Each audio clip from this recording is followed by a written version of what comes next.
Tejasvi madam, Sir. can you please share the YouTube link also to me? Sure, sir. Sure, sir. Shall I mail you or shall I keep in WhatsApp chat? madam, WhatsApp. Oh, sure, sir. I will do it.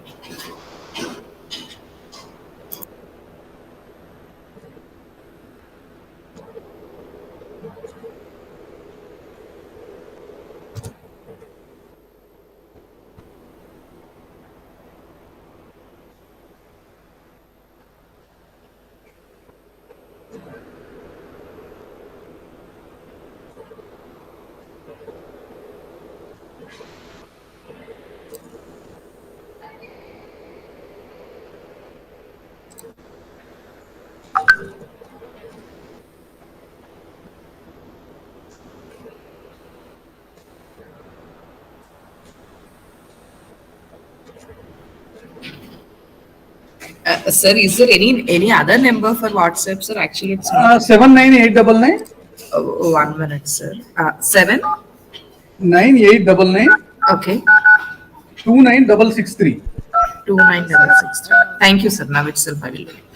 Sir, it's parallelly YouTube live streaming also, sir. So if you talk in Google Meet also, it will be there in YouTube live also, sir. Hello?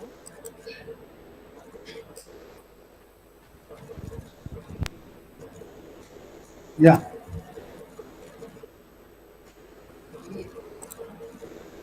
What? Why? Not feeling well. Actually, I went to the hospital morning itself. Took medicines, but I think they're acting in Srijan, different. sir, am I audible to you, sir? Go to the hospital if possible. Sir, Srijan, sir. It's free. Don't worry.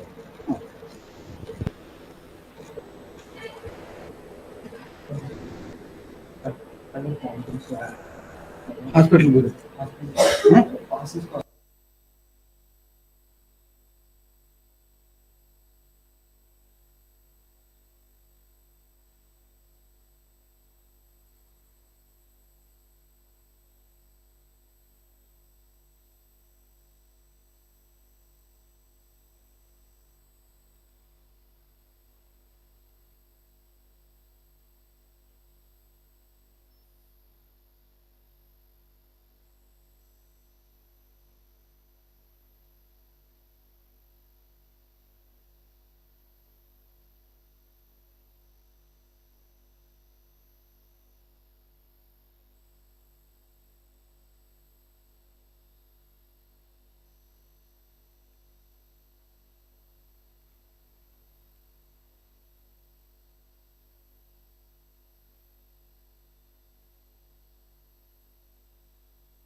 Hello.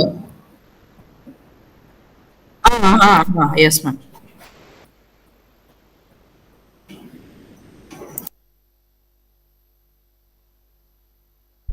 Check madam వినిపిస్తుందా voice? Yes, వినిపిస్తుంది. Hello, mute పెట్టండి ఆ, madam, mute పెట్టండి madam. ఇప్పుడు వినిపిస్తుందా? ఇప్పుడు వినపడదు. Resound అయితే ఏమి వెళ్ళదు వాళ్ళకి. ఇప్పుడు మీరు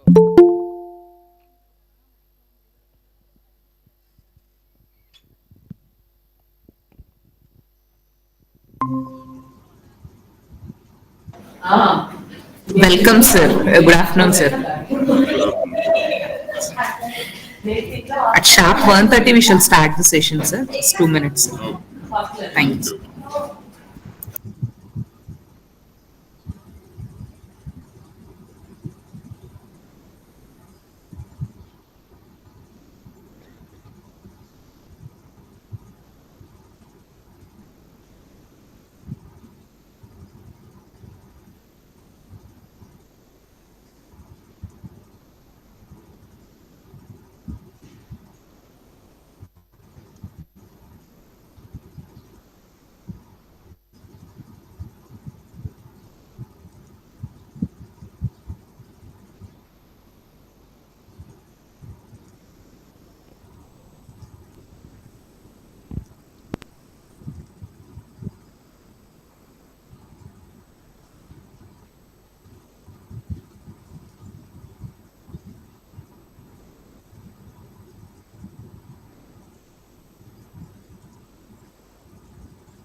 Good afternoon, everybody. Welcome to the afternoon session.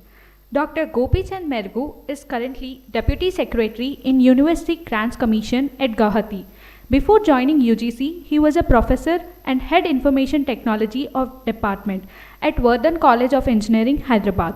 He received BTech in Information Science and Technology from Nagarjuna University in 2000, MTech in Software Engineering from JNTU Hyderabad in 2003, and PhD in Computer Science and Engineering from JNTU Anantapur in 2014. He has authored 2 books. He has published more than 50 papers in peer-reviewed international journals and conference proceedings.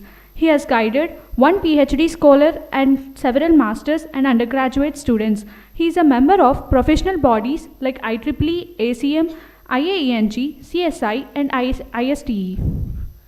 Now I request Dr. Gopi Garu to address the gathering.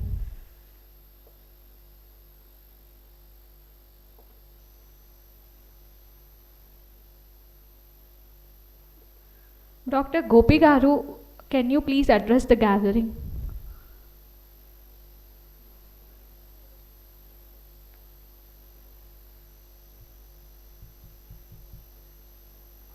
Sir, am I audible to you?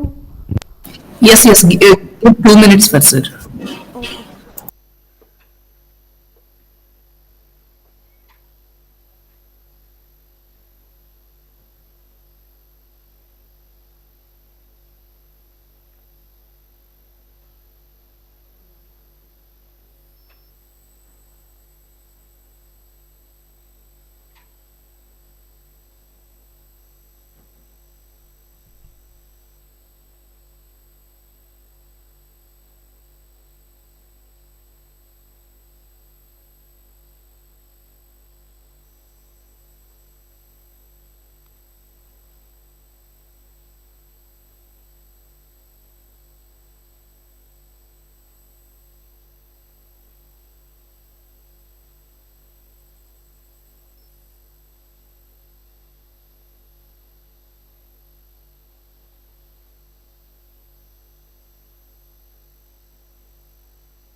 Dr.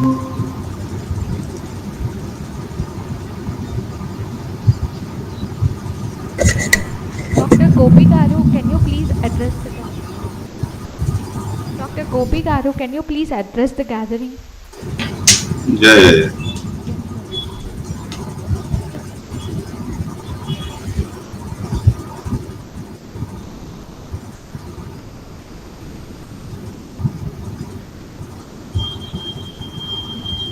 Yeah.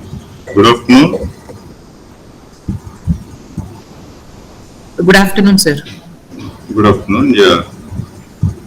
Good afternoon to one and all, respected management, principal of the college, and organizers of the conference, and the faculty, as participants, and students. Good afternoon to one and all. And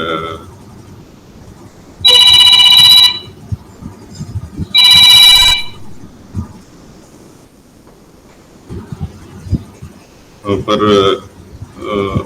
today's conference, International Conference on Advances in Computer Engineering and Communication Systems, I would like to present a brief talk on role of technology in education. So, particularly uh,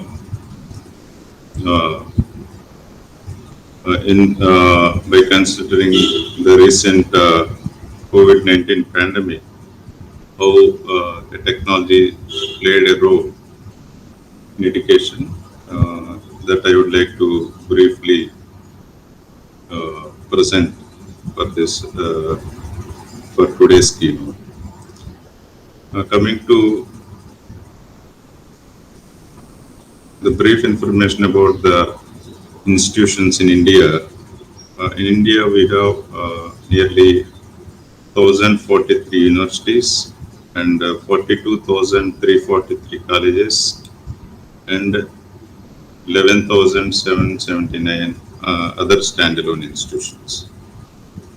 And if we can see the gross enrollment ratio, GER in higher education in India is about 27.1%, which is calculated for 18 to 23 year of age group. And out of this 27.1, the male population is 26.9, and for female it is about 27.3.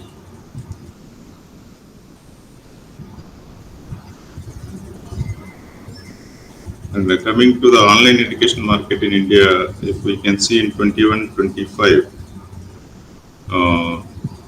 the growth is it is about market growth will accelerate at a CAGR of almost 20%, and the growth contributed by India is almost 100%.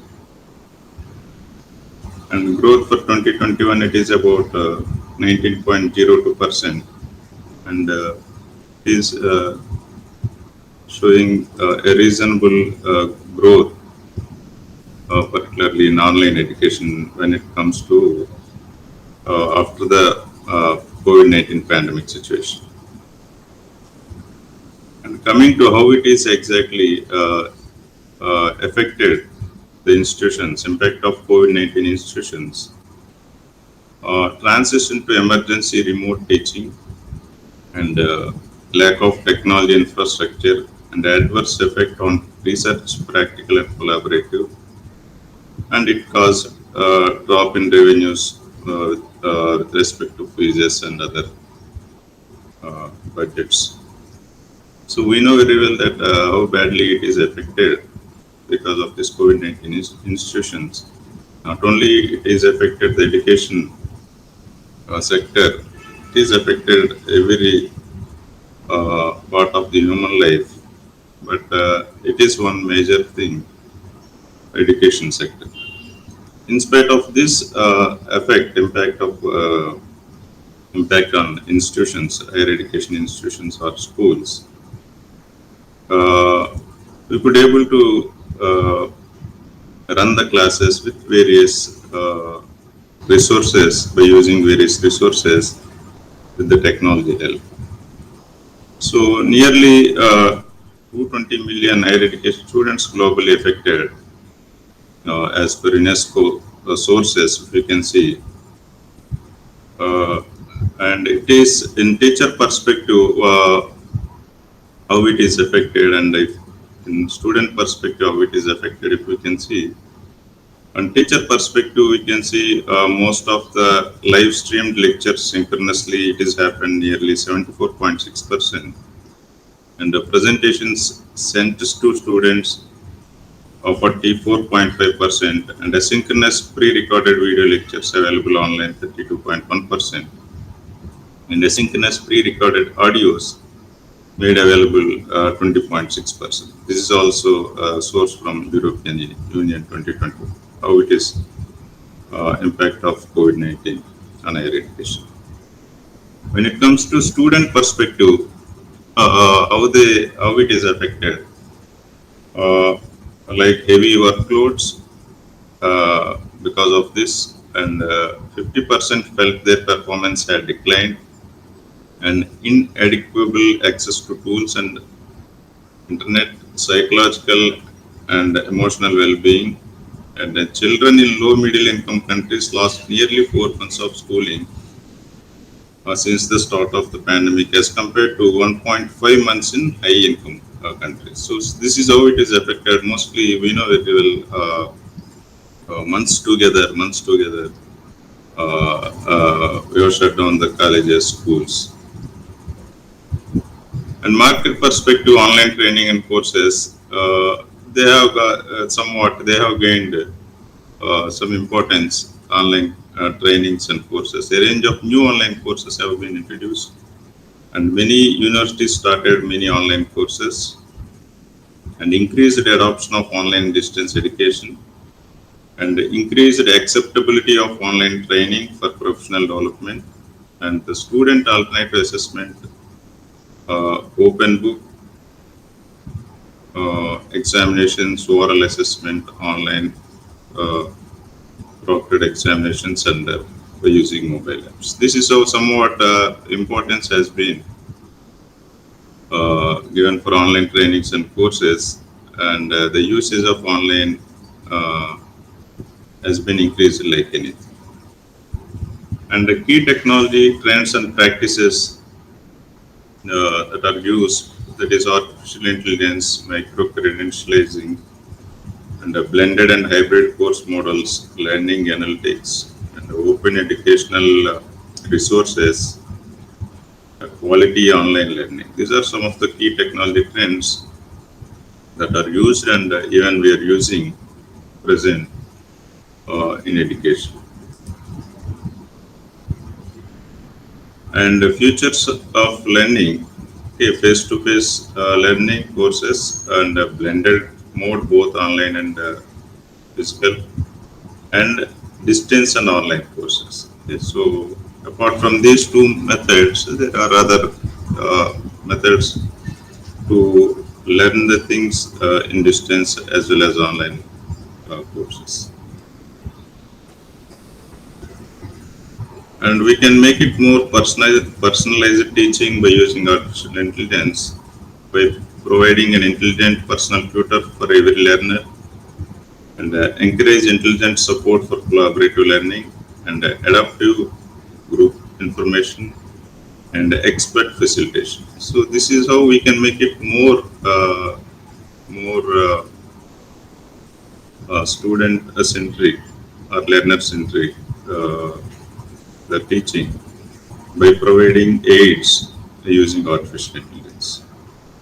And also assessment, we can make micro badges and micro credentials, and recognition of prior learning, and qualifications frameworks for mobility, transitional qualifications, on-demand examination, and authentic project-based assessment. We can introduce different kinds of assessments also for the students. And the need of high technology solutions for personalized learning. So what is the need for high-end technology solutions for students as well as faculty and teaching community? What we can make more effective. That is, we can provide personalized learning and the more data content management and the smart access of content. We have a lot of content, we know very well, but how to access the required information is also most important. So, students should, our faculty should be provided how to access the small content smartly, and virtual facilitator, proctoring and automatic grading, adaptive learning, chatbot. These are all the various technological solutions which we need for present education to make it more and more effective.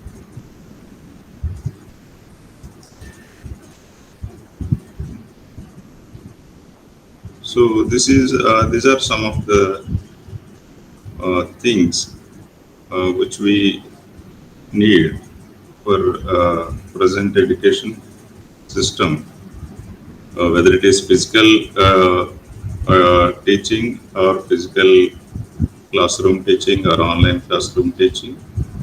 The technology makes more effective and more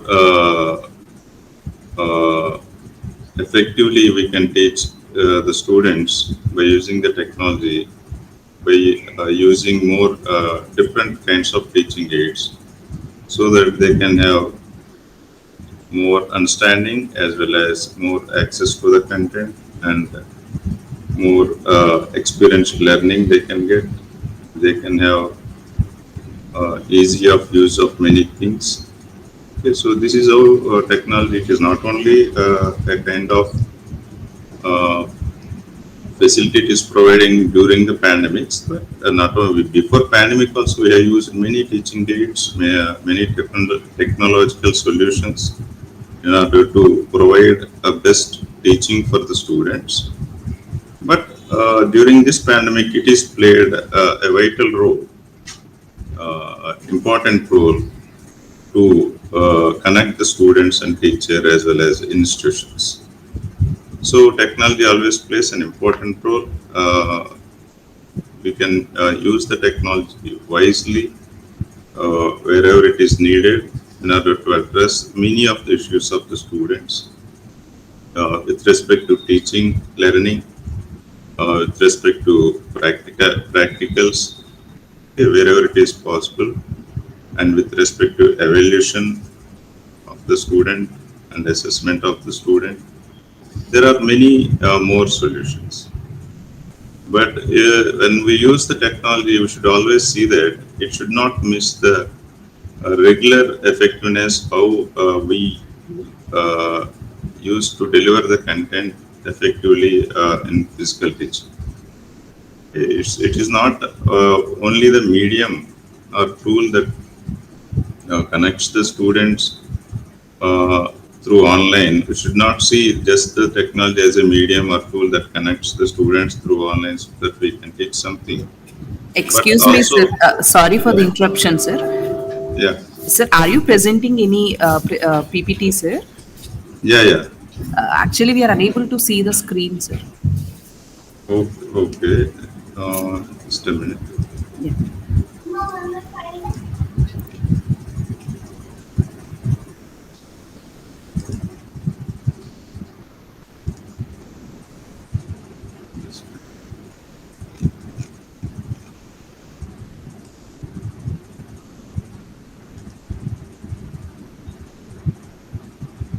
I have sent the presentation. Can you share that?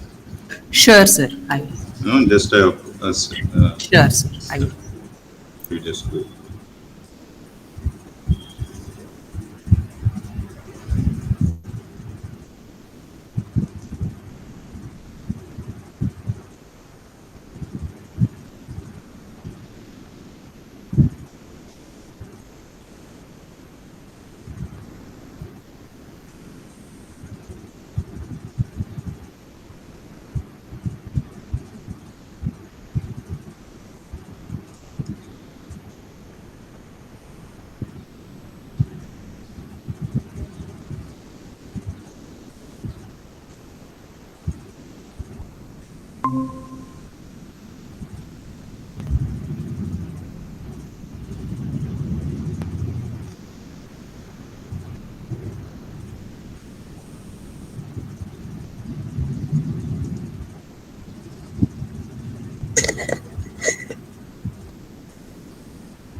Sir, is it visible, sir?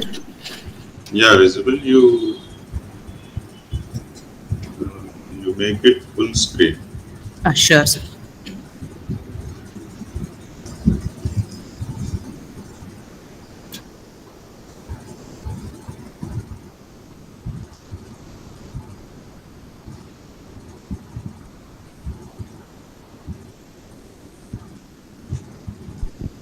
Ma'am, can you make it as full screen, ma'am?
Can I?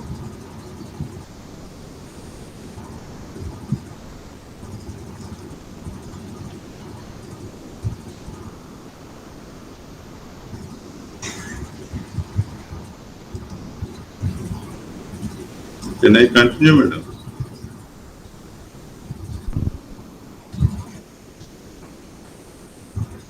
Yes, sir. Yeah, can I?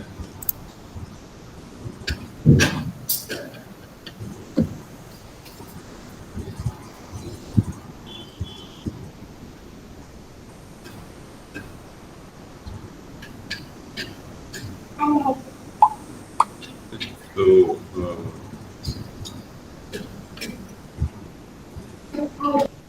so the and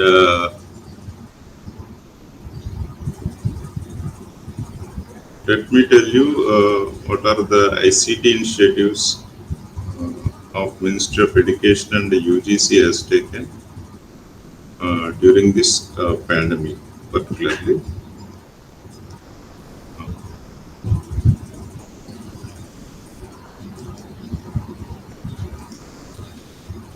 So there are several ICT initiatives uh, of the Ministry of Education, UGC and its inter-university centers, IUC, Information and Library Network, InflipiNet, and Consortium for Educational Communication, CEC, in the form of digital platforms,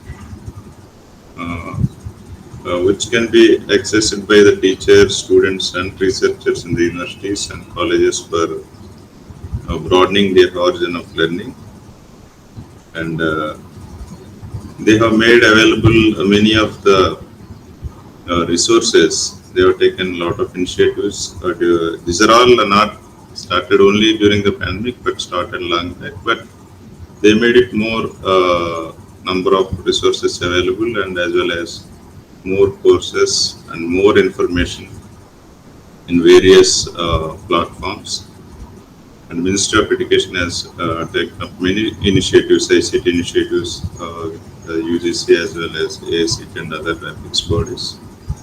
And they made it available for all the students, faculty, students, colleges, for free of cost, in order to help the students and the institutions as well as faculty during this pandemic.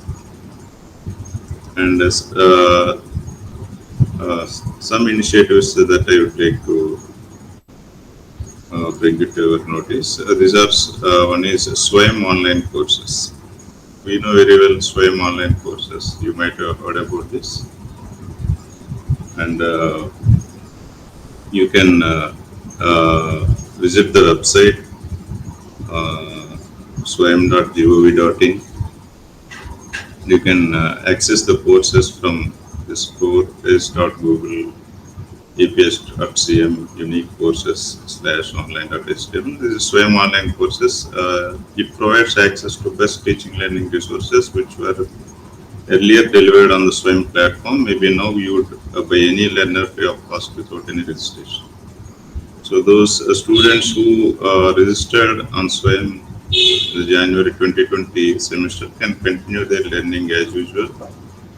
And SWAYAM provides lots of online courses where we have some, we can do some courses through SWAYAM and we can get some credits also, you know very well about it. And NPTEL is also one coordinator for SWAYAM. We used to do NPTEL courses, and we have some weightage in the curriculum also, you know very well about that. Most of the participants, you know very well. And one more such initiative is UG/PG MOOCs. So UG/PG MOOCs, undergraduate and postgraduate courses.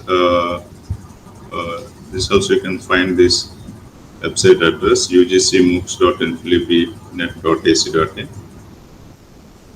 and it hosts learning material for the SWAYAM UG and PG non-technology courses. Okay, for non-technology courses like arts, science, and mathematics, like that.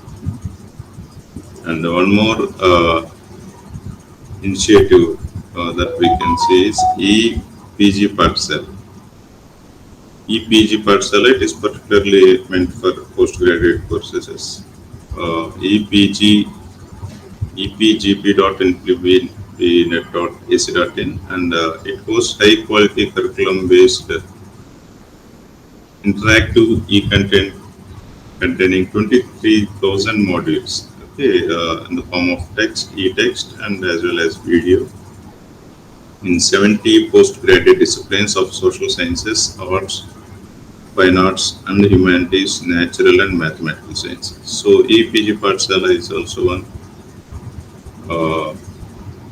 source for postgraduate students, particularly meant for social sciences, arts, fine arts, and humanities, natural and mathematical sciences.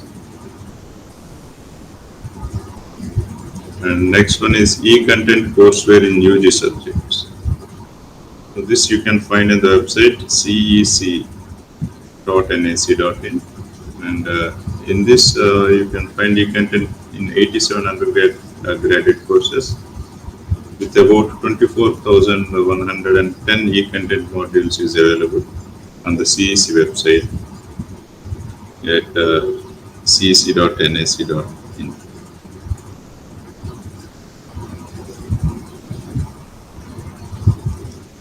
And one more platform, that is SWAYAM Prabha. It is named as SWAYAM Prabha, and swayamprabha.gov.in.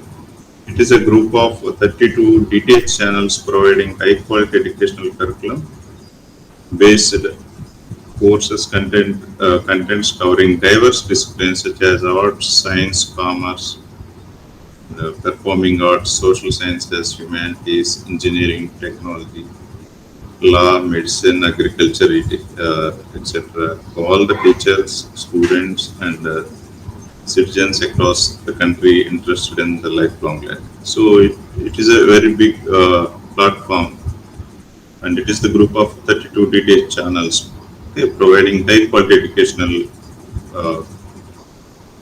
curriculum-based course contents covering various disciplines, okay, different disciplines. It includes almost all the disciplines, whether it is arts, science, commerce, okay, mathematics, humanities, engineering, technology, law, etc. So you can find you can visit the website, and you can go to the respective stream branch, and you can find out the courses. These are all the lectures given by the various professors, okay, eminent persons from the premier institutes. So these channels are free to air and can also be accessed through your cable operator. And the telecasted videos lectures are also archived videos on this Pemprova portal. So not only the live lectures, you can also find the videos whenever you need in archives. And every day there will be a new content for the last 4 hours, which would get repeated 5 more times in a day, and allowing the students to choose the time of their convenience. So they can choose their time of convenience. Whenever they want to attend the class, they can attend. So it can be repeated 5 more times every day. And the contents are provided by NPTEL, IITs, UGC, CEC, IGNOR. And then Cabinet Centers maintains the web portal. So this is maintained by NPTEL, and the contents are provided by the NPTEL, IITs, UGC, CEC, and IGNOR. And you can find eminent lectures from the eminent personalities from IITs, NITs, and various reputed institutions. So this is one of the. So Improba is one initiative that is taken by Ministry of Education. And one more thing is CEC UGC YouTube channel. So CEC UGC YouTube channel, you can find youtube.com user/CEC edu satellite. Access to unlimited educational curriculum based on lectures, absolutes. These are made available free. So you can access the unlimited educational curriculum based lectures. Many of the lectures which are for free of cost in YouTube channel. And one more initiative, that is National Digital Library. You can find out this ndl.iitkgp.ac.in, IIT Kharagpur. NDL is basically it is a digital repository of vast amount of academic content in different formats. So it maintains the vast amounts of academic content stored in a digital repository in different formats, and provides interface supports for leading Indian languages of all academic levels, including researchers and lifelong learners. So all disciplines, all popular form of access devices, and differently abled learners. So it provides the information for all types of learners, and it maintains the information, vast amounts of academic content in different formats with different supports. It supports particularly different Indian languages, leading Indian languages. So NDL is also one initiative which maintains the information, academic information of various subjects, and can be accessed by different persons with different Indian languages. And one more initiative we can see, Shodh Ganga. We know most of the, I think, teachers, faculty know what is Shodh Ganga. It is one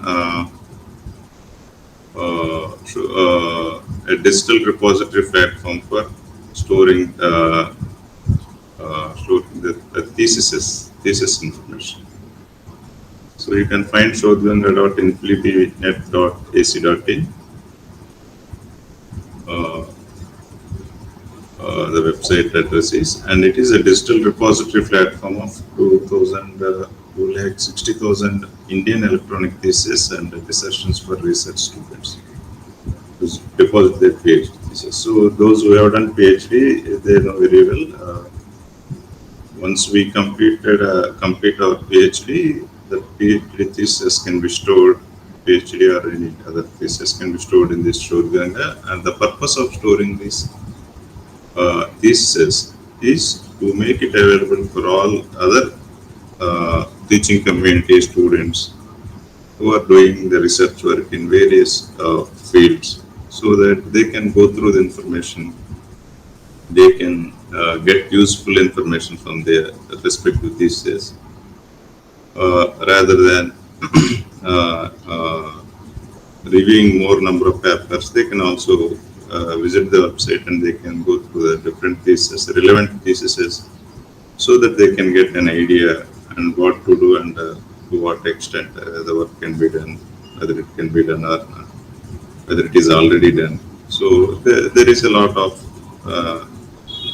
use for the students, how to write thesis or how to write research papers. They can get some idea. So this is a very big repository. It is maintaining almost 260,000 theses. So every year, whoever completes their PhD, that will be sent to this Shodhganga. And this is also maintained by InfliBibNet, and it is a big repository. And one more initiative, that is eShodh Sindhu. So this is the website of address is ess.inflibinet.ac.in. So eShodh Sindhu provides current as well as archival access to more than 15,400 peer-reviewed journals. So it provides the journal information, journals,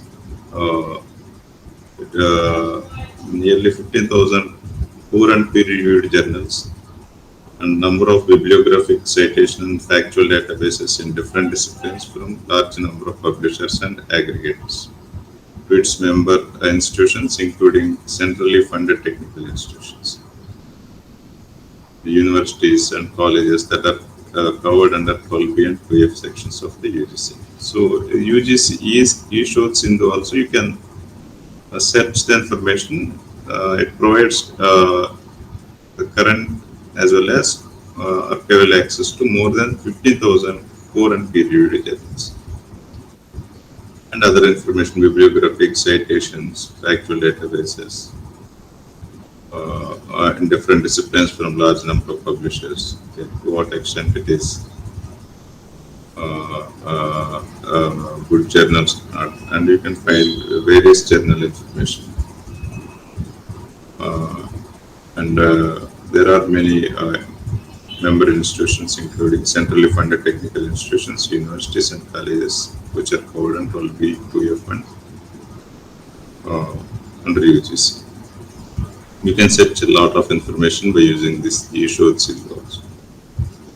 And one more initiative that is taken, that is Vidwan, vidwan.inflibinet.ac.in. So Vidwan is the premier database of profiles of scientists, researchers and other faculty members working at leading academic institutions and other R&D organizations involved in teaching and researching. So Vidwan is the database which includes profiles of the various faculty members, researchers, scientists, okay, of the leading institutions. So what is the need of providing this information is we can collaborate with, we can find out who are the experts in various fields from various institutions, what are their current research, what they are doing, and if we need any information, we can contact them, collaborate with them and work with them. It provides an important information about experts' background contact address, experience, and publications, skills, and accomplishments, and their research identity. And the objectives of this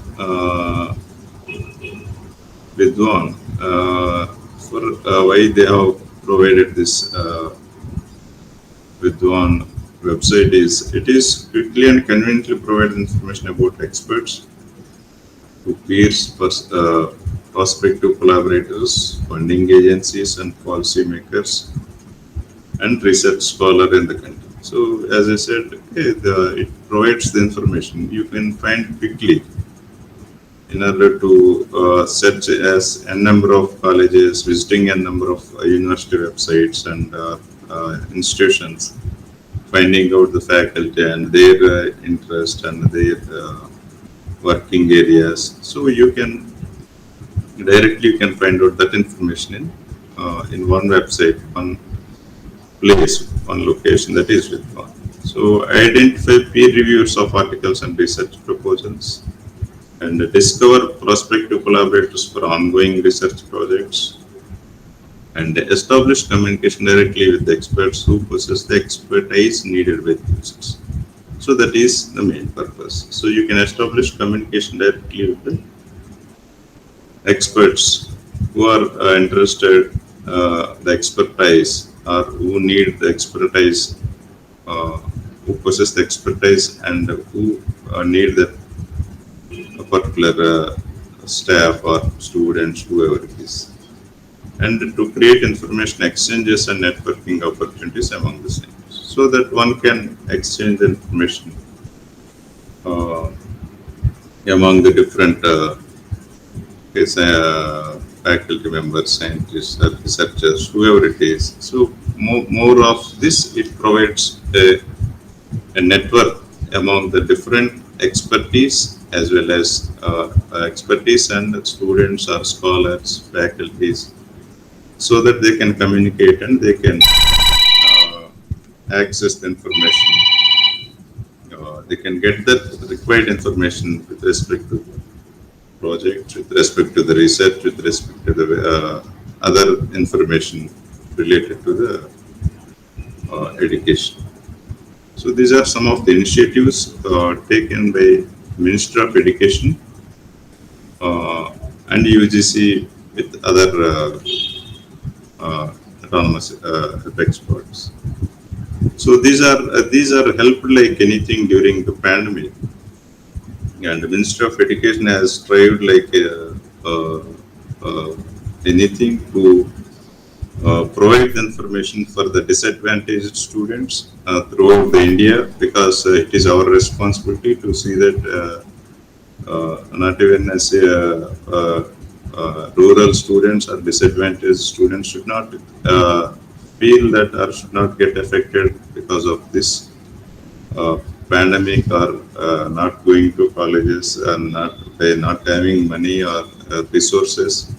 So they should not get affected with the compared with other students. So they have made it most of the information through online and through satellite channels, DTH channels, for free of cost.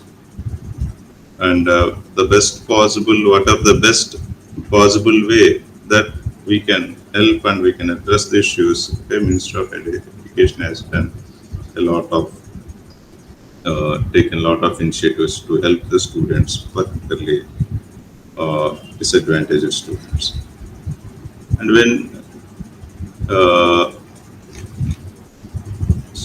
when we see is technology alone is enough, okay, but it is not. Okay. Is technology is only the thing that resolve all the problems. Okay, of course, it resolves most of the issues, but I don't think it will replace the existing system. It is also important. Technology can be used in all the ways for different purposes. to make the current education system as well as physical teaching more effective, more practical and more experiential learning. Okay. So we should make use of the technology in a right way. And we have to see some of the things. Are we developing appropriate graduates?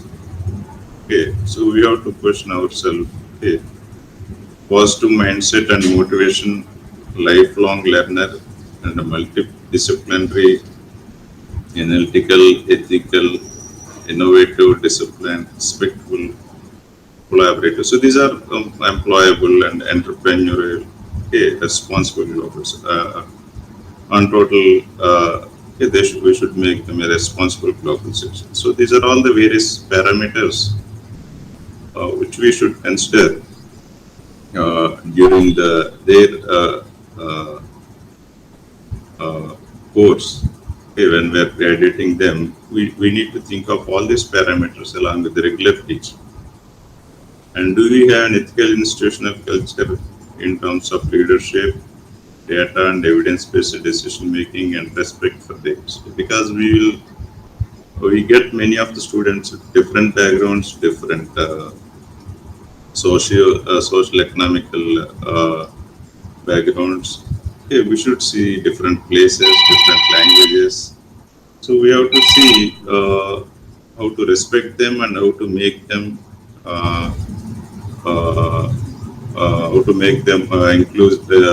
include them in the our education system, and how to teach them.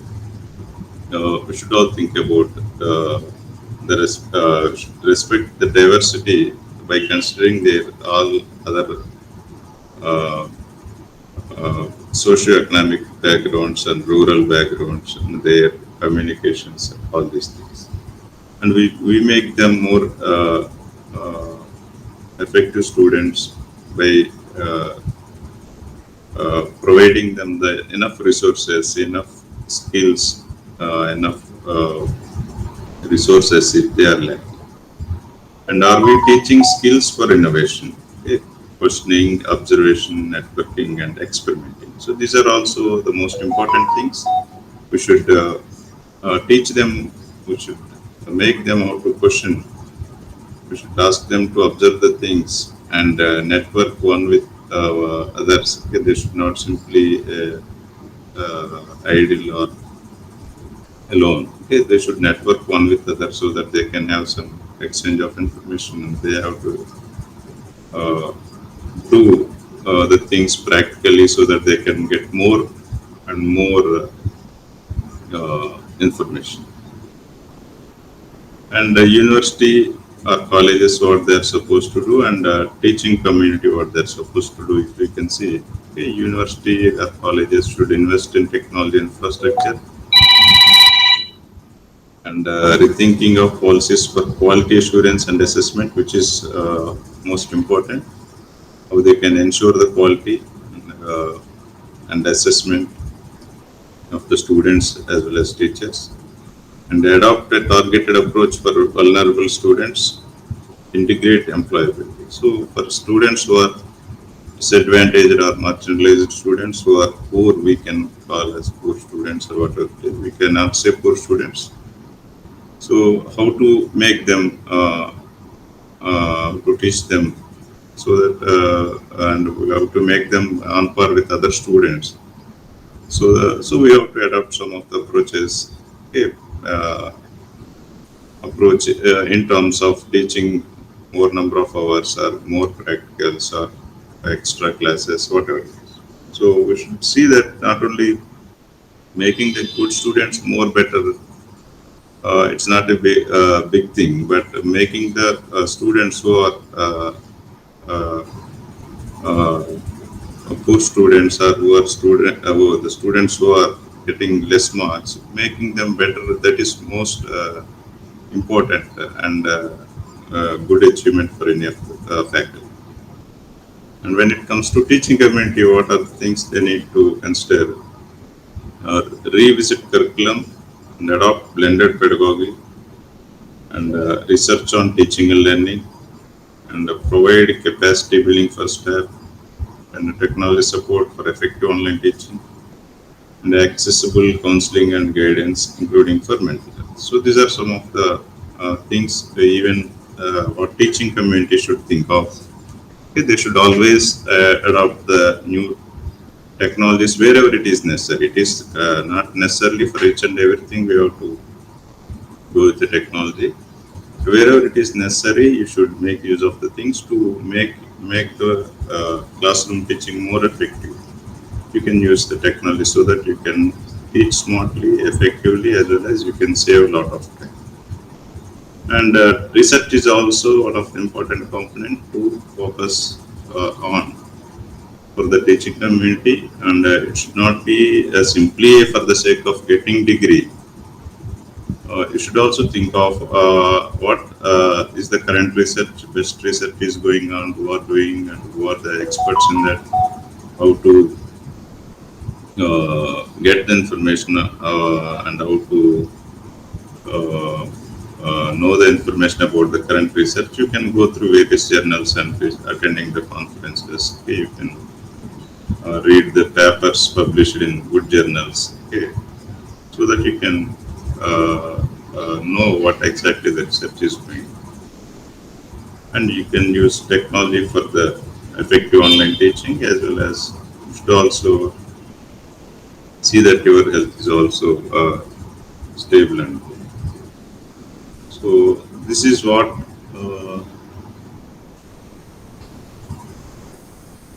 a teaching community should think of.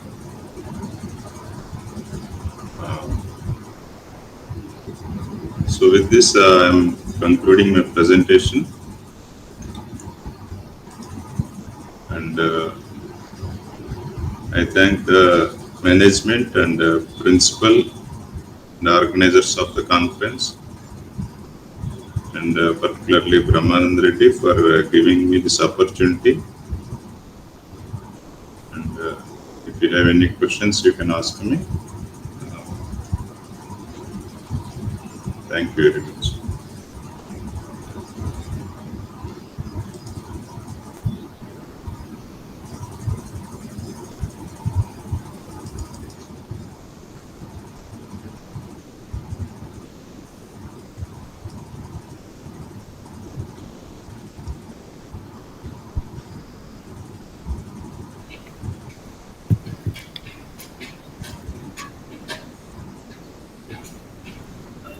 Thank you, Gopi Chand sir, for accepting our invitation and giving a valuable presentation to us. So we are very happy to know the various platforms provided by the ACTE and UGC, how we can use the technology into the education system. And also, we are very happy to know how the teaching community can be improved in the terms of innovation, and how we should motivate the students in terms of research, and what is the importance of research, and how an institution should follow basic ethics, and how we need to make a student after he completes his graduation, not only the just a academics point of view. So we need to concentrate in many other aspects. Thanks a lot, sir, for enlightening us. Thank you so much, sir. Yeah. Okay, thank you.